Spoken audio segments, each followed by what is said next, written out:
తెలంగాణలో అవినీతి జరగలు బయటపడుతున్నాయి. ఒక్కరోజే లంచం తీసుకుంటూ ముగ్గురు ప్రభుత్వ ఉద్యోగులు ఏసీపీకి చిక్కారు.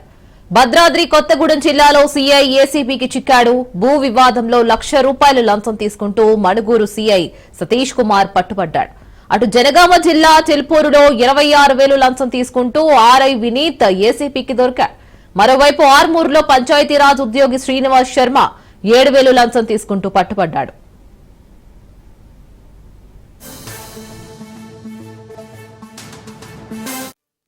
ల్యాండ్ డిస్ప్యూట్ రీసెంట్ గా మణుగూరులో ఒక ల్యాండ్ డిస్ప్యూట్ కాంట్రవర్షియల్ అయింది.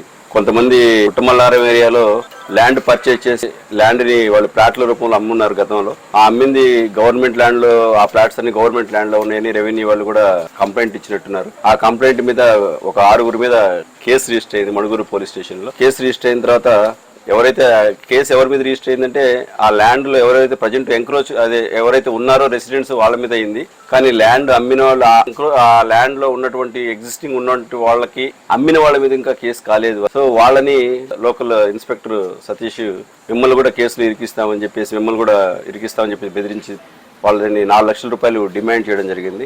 4,00,000 డిమాండ్ చేయడం ఇతనికి సహకరించినటువంటి ఒక మీడియేటర్ ఉన్నారు, అతని పేరు గోపి. ఈ 4,00,000 కూడా వాళ్ళ మోడ్ ఆఫ్ పేమెంట్ ఈ సీఏ గారు వేరే వాళ్ళకి ఏదో ₹3,00,000 బాకీ ఉన్నారట. ₹3,00,000 వాళ్ళకి బాకీ రూపంలో చెల్లించండి, మా తరఫున మీరు ఇవ్వండి వాళ్ళకి అని అదొకటి చెప్పారు. నెక్స్ట్ మిగిలిన 1,00,000 క్యాష్ తెచ్చి ఇవ్వమన్నారు. ఈరోజు సీఏ గారు ఏదో పని మీద బయటికి పోయినట్టు అఫీషియల్ గానీ గోపి మధ్యవర్తి ఎవరైతే ఉన్నారో సీఏ గారు నాకు ఇవ్వమన్నారు అని చెప్పేసి అమౌంట్ చెప్పారని చెప్పేసి ఆ డబ్బులు తీసుకున్నారు. ల్యాండ్ డిస్ప్యూట్ రీసెంట్ గా మణుగూరులో ఒక ల్యాండ్